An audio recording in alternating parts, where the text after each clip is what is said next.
बिस्मिल्लाहिर्रहमानिर्रहीम जी, मैं हूं ज़ुल्फ़िकार अली शाह और आप देख रहे हैं मरगला टीवी न्यूज़ चैनल।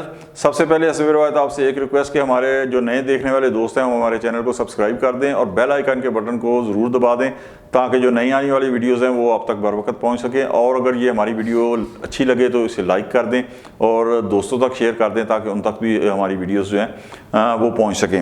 आज हर हफ्ते हम वीलॉग करते हैं कि जो एक मुतवक्का इंतखाबी नताइज हैं उस हवाले से, क्योंकि ज़ाहिर है कि पाकिस्तान की सियासत जो है वो डे बाई डे क्या आर्ली घंटों के हिसाब से जो है उसके अंदर तब्दीलियाँ आती हैं और बड़ा मुश्किल होता है। और ख़ास तौर के ऊपर एक चीज़ मैं आपको और बताऊँ कि दुनिया के जो मुख्तलिफ ममालिक हैं ना, जहाँ डेमोक्रेसी बड़ी स्ट्रांग हो चुकी है, वहाँ पे जो मामला चलते हैं वो एक फितरी अंदाज में जो है ना, नेचुरली अंदाज में आगे चलते हैं। तो वहाँ प्रेडिक्ट करना बड़ा आसान होता है कि ये जो हालात चल रहे हैं फितरी अंदाज में चलते हैं ना, तो ये किस हद तक पहुँचेंगे, किस फ्री का बल्ला भारी होगा, कौन सी सियासी जमात जीतेगी, किसकी क्या पोजीशन होगी। लेकिन पाकिस्तान के अंदर आपको पता है कि फितरी अंदाज में सियासी में जो है ना वो मामला नहीं चलते, बल्कि यहाँ पे तो कंट्रोल डेमोक्रेसी है। तो कंट्रोल होकर जब मामला चलेंगे ना तो उस हवाले से कुछ भी कहना, अगले पल के लिए कुछ कहना जो है ना वो बड़ा मुश्किल हो जाता है। क्यों? इसलिए कि हमें नहीं मालूम कि जो सियासी हालात को कंट्रोल कर रहे हैं उन्होंने अगले दिन के लिए क्या सोचा होता है। बहरहाल आपको याद होगा कि जब मुस्लिम लीग नवाज की आनियाँ जानियाँ जब हुई हैं सिंध के अंदर कि जनाब GDA के साथ मिल रहे हैं, जफ्फियाँ डाल रहे हैं और फिर पीर साहब पघाड़ा के साथ मिल रहे हैं, मुत्तहिदा के साथ मिल रहे हैं, तो हमने उस वक्त भी ये कहा था कि इन जितनी जमातें हैं, GDA हो गई, पीर साहब पघाड़ा हो गया या मुत्तहिदा हो गई, इनका पंजाब के अंदर कोई वोट बैंक नहीं है। तो सीट एडजस्टमेंट अगर नवाज लीग करेगी, फ़र्ज़ करेंगे करती भी है, तो वो किस तरह करेगी? मतलब कह सकते हैं ना कि जी मुत्तहिदा का शहरी इलाकों में सिंध के जो है वो वोट बैंक है, चलें वहाँ से वो मुस्लिम लीग नवाज को 1 2 3 मैं एक मिसाल दे रहा हूँ, वो सीट एडजस्टमेंट करती है कि जी यहाँ से हम अपने कैंडिडेट मुस्लिम लीग नवाज के लिए विड्रॉ कर लेते हैं। तो उसके बदले में नवाज लीग उनने पंजाब के अंदर या जिस जगह उसका वोट बैंक सिंध के अंदर तो जो रूरल एरिया दही इलाके हैं उनके अंदर वोट बैंक मुस्लिम लीग नवाज का भी नहीं है, तो वो कहाँ से करेगी? तो हमने ये कहा था कि नहीं होगी।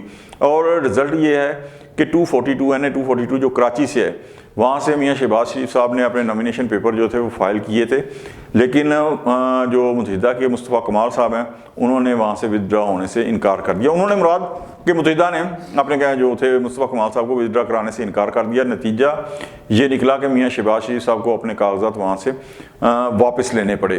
तो ये वो जो थी ना वो सीट एडजस्टमेंट और वो चाय की प्याली में उबाल आ रहा था, वो तो सारे का सारा ख़त्म हो गया। और अब ले दे के इस्तेहकाम पाकिस्तान पार्टी जो है उससे पंजाब के अंदर कुछ नशिस्तों के ऊपर यकीनन सीट एडजस्टमेंट हुई है, जबकि काफ लीग ने भी वो ऐलान कर दिया जी हम नहीं करेंगे, क्योंकि उनके साथ भी वो बेल मुंडे नहीं चढ़ सकी।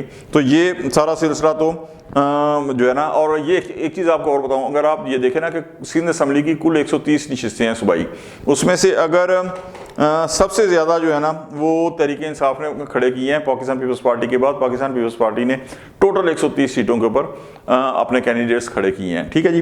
तो दूसरी जमातों को तो वहाँ पे अपने उम्मीदवार भी खड़े करने के लिए बंदे नहीं मिले, तो वो वहाँ पे क्या मुकाबला करेंगे और क्या नहीं करेंगे।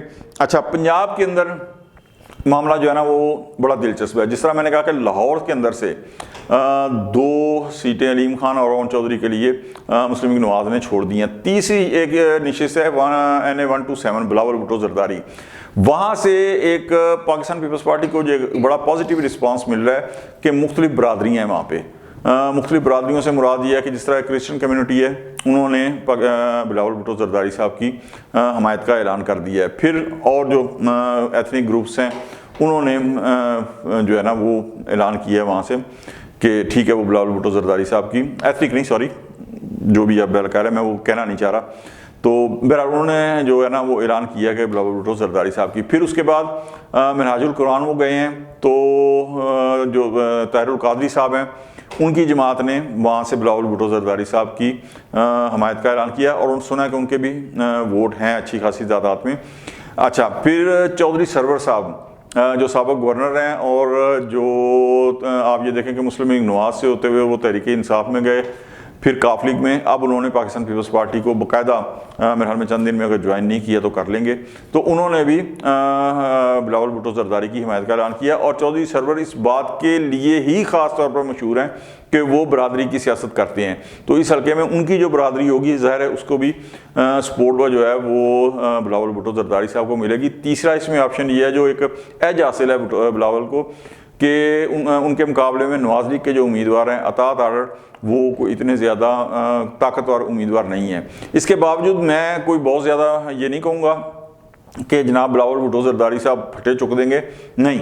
वो अभी तक की जो है वो ये है कि वो वोट वहाँ से एक बड़ी माकूल तादाद में लेंगे, जिससे पाकिस्तान पीपल्स पार्टी का जो कम बैक है ना वो शुरू हो सकता है। मैं बार बार कहता हूँ, अब भी कह रहा हूँ कि इस इलेक्शन में नहीं लेकिन नेक्स्ट आने वाले जो इलेक्शन है उनके अंदर पाकिस्तान पीपल्स पार्टी जो है ना वो अपना कम बैक, और वो जिसे निशाते सानिया कहते हैं ना कि जो पंजाब के अंदर लाहौर में लड़काना कहा जाता था, वो दोबारा शायद अपना मुकाम उस मुकाम की तरफ चल पड़े। कब हासिल होगा ये ज़ाहिर है कि अभी कहना कबल वक्त है। इसके अलावा दानियाल अजीज़ साहब शकरगढ़ का जो हल्का है उनकी पोजीशन बड़ी मजबूत है, उन्होंने टिकट नहीं दिया था, तो वहाँ से वो जो है ना वो जीत सकते हैं।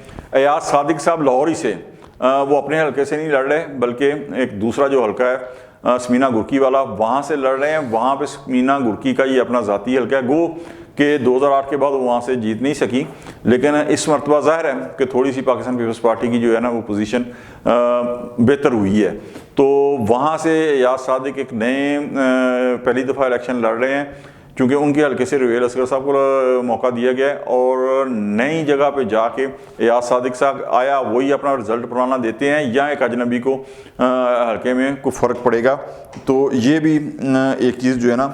सेकंड, फैसल सालेह या जो पाकिस्तान पीपल्स पार्टी से नवाज लीग में गए हैं, तो उन्होंने इलाका जो जोग 215 है वहाँ गए हैं, तो वहाँ उनके साथ अवाम ने जो है ना वो अच्छा रिस्पांस नहीं मिला, बल्कि मज़ामत का सामना उन्हें करना पड़ा, जो नवाज लीग के लिए और ख़ुद उनके लिए बड़ी अलार्मिंग जो है ना वो पोजीशन थी। इसी तरह आप अगर देखें कि इस्तेहकाम पाकिस्तान पार्टी जिसके अंदर हैवी वेट्स को तमाम को भर भर के ट्रक लाया गया है, वो भी अपनी इलेक्शन कैंपेन अभी तक शुरू नहीं कर सकी। और यही हाल कमोबेश नवाज लीग का भी है कि भरपूर इलेक्शन कैंपेन अभी तक शुरू नहीं कर सकी। एक 15 तारीख को जलसा किया, फिर 16-17 को छुट्टी और 18 तारीख को हफ्साबाद में, तो ये भी शुरू नहीं कर सकी। सिर्फ पाकिस्तान पीपल्स पार्टी अपनी भरपूर कैंपेन जो है ना बिलावल भुट्टो जरदारी चला रहे हैं।